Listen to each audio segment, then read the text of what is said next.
नमस्कार दोस्तों देखिए, ये जो जीना है वो तैयार किया जा रहा है 7 फीट बाई 9 फीट एरिया में। ये देखिए, इसकी जो लंबाई है ये है 9 फीट और जो चौड़ाई है वो है 7 फीट।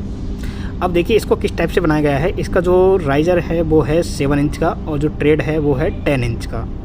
मतलब जो ट्रेड है वो है 250 mm और जो राइज़र है वो है 175 mm और जो इसकी ट्रेड की लेंथ है वो है 3 फीट 1 इंच।